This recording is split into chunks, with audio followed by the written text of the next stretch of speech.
Alright guys, let's talk about 5 things that you should have on your pressure washing trailer.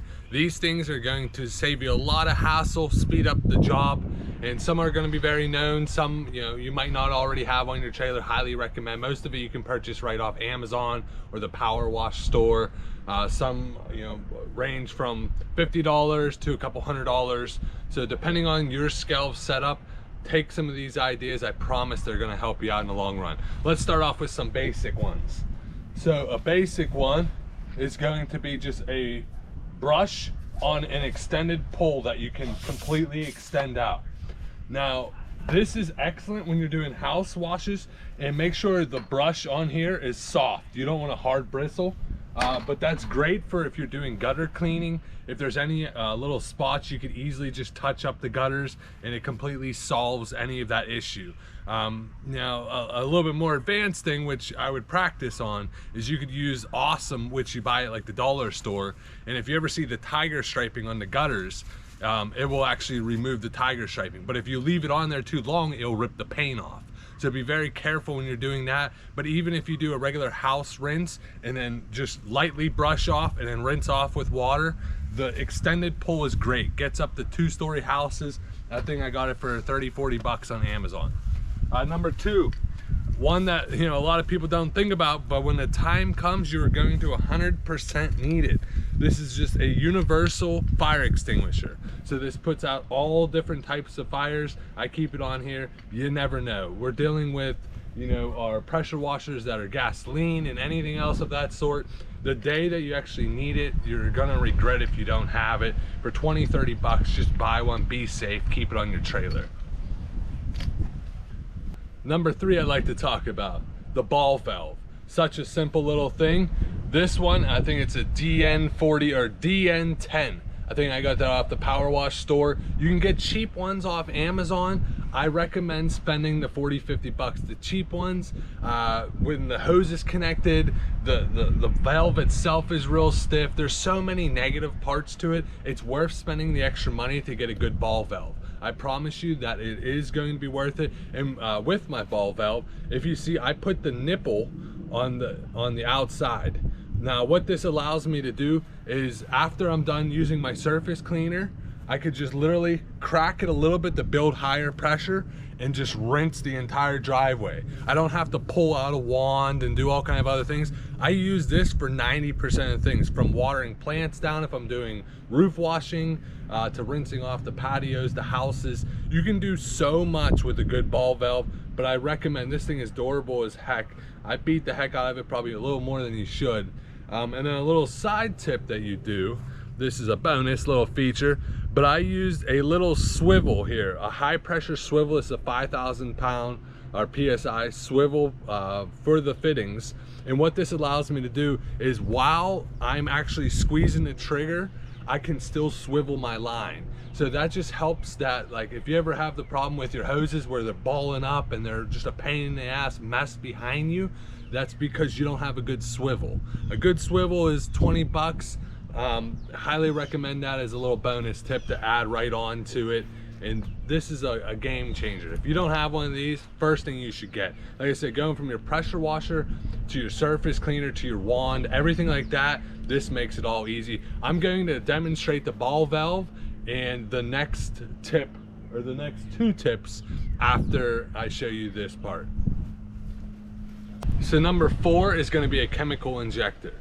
This is going to make so many different things easy, from house washes to pre-treating your driveways. If you don't have a chemical injector, they are $15. Nowadays, a lot of the higher end machines come with them. Mine did not come with an actual chemical injector itself. So what I did is I went to the Doug Rucker store. Thank you, Doug, because he had a nice bypass injector. It was a little bit more money. I think it was $100 compared to $15. I like the ability to be able to shut off the valve, which eliminates the ability for it to actually run chem and then just pull water. And when I'm just pulling water, it's going to give me a little bit more PSI. If you don't have the bypass injector, you end up losing a little bit of pressure, and it's a little bit more of a pain in the butt. So it's something I use every single job. Like I said, 90% of my jobs are roof or driveways and house washes, pole cage cleaning, anything like that. It makes it so much easier. Highly recommend. Let me zoom in so I can show you. So as you see, I added this right before the hose reel.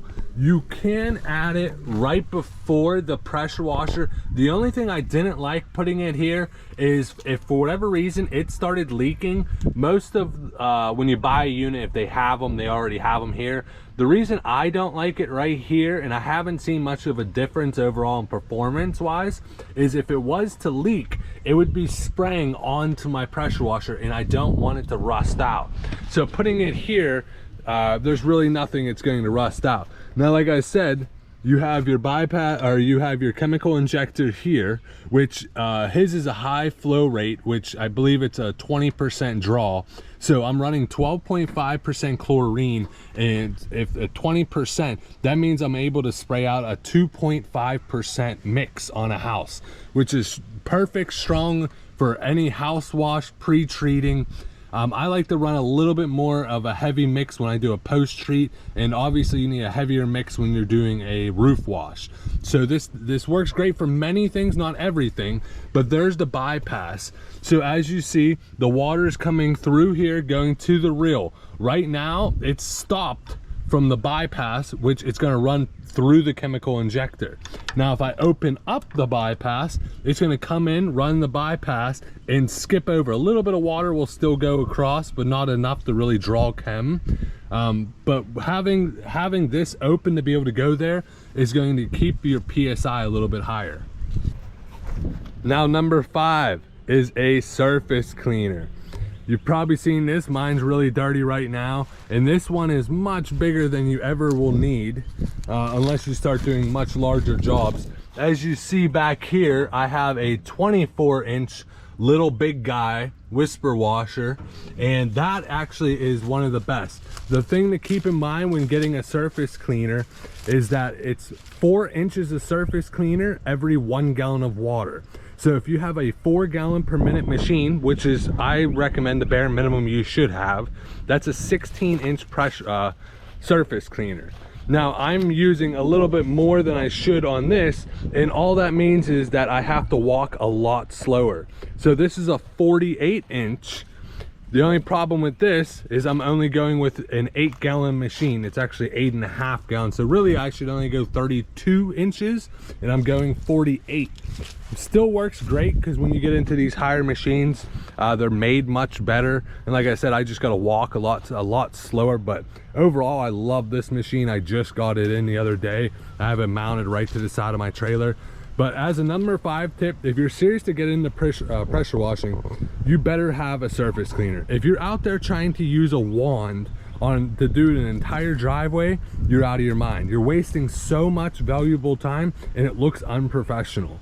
So, and another thing, like even in the beginning, I would say one of your best investments other than a pressure washer is your surface cleaner. So don't go buying this cheap little junk off Amazon for 30 bucks and wondering why it only lasts a couple jobs. I recommend, get a good brand. Get it, like as you see, the Whisper washer is one of the best ones. They make an amazing 16-inch that's like $200–300. That thing is going to pay itself back in 2–3 jobs, and you're going to have it forever. So I hope those 5 tips helped you on the 5 things that I think you should have on every single pressure washing trailer. A quick demonstration on the ball valve, like I mentioned, just to show you kind of what it looks like from a spray pattern to how I personally use it. It's going to get really loud, so I'm going to cut out me actually speaking and put a little bit of music in.